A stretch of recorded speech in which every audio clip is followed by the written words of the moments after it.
Assalamualaikum warahmatullahi wabarakatuh. Halo teman-teman, nama aku Asya Putra Nurajang dari kelas 9B. Kali ini izinkan aku untuk membahas buku yang bisa dibilang banyak sekali pembelajaran yang bisa kalian dapatkan. Nah, buku yang aku maksud berjudulkan Arkananta. Nah, buku ini adalah buku novel fiksi yang dikarang oleh Shining James yang berisikan 244 halaman. Nah, jadi buku ini tuh menceritakan tentang seorang single parents yang bernama Januar.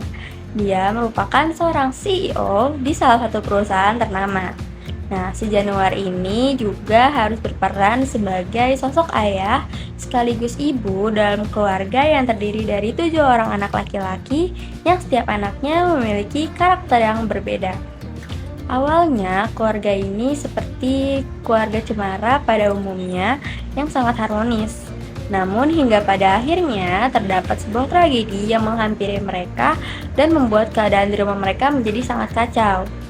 Nah, Arkananta ini adalah sebuah novel adaptasi AU yang menyajikan betapa eratnya hubungan sebuah keluarga dalam menyelesaikan masalah satu sama lain. Nah, di buku ini kalian bakal dibuat kesel dengan tingkah beberapa karakter di dalamnya yang bakal buat kalian jadi gregetan sendiri. Di buku ini juga diajarkan untuk menurunkan ego masing-masing dan belajar mengikhlaskan sesuatu yang telah pergi. Nah, dari 7 bersaudara ini, kita banyak belajar bahwa setiap ada sesuatu yang bikin kita merasa capek sama dunia, setidaknya kita masih mempunyai saudara, teman, ataupun orang yang kalian percaya untuk kalian jadikan tempat berbagi beban tersebut agar setidaknya kalian merasa lebih lega. Nah, jadi untuk kelebihannya, buku ini mempunyai judul yang pas karena memang buku ini menceritakan tentang keluarga Arkananta.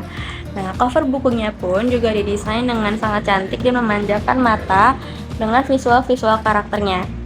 Nah, cerita dalam buku ini juga sangat rapih ditatanya dan setiap karakteristik tokohnya juga disajikan dengan rapi.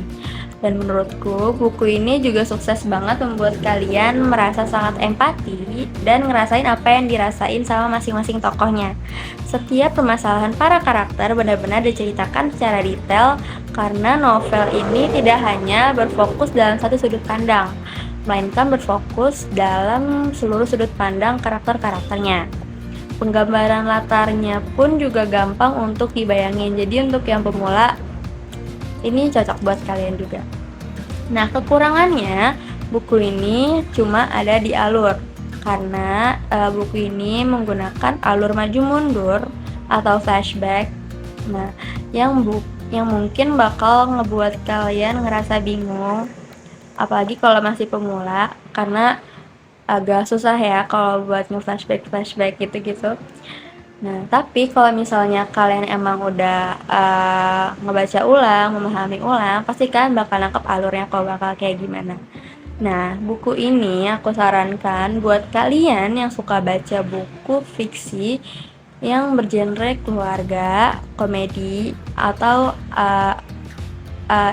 ANGST. Aku nggak tahu cara bacanya gimana, tapi intinya Angst itu adalah sebutan untuk genre cerita fiksi yang digunakan dalam fanfiction untuk plot cerita yang super sedih.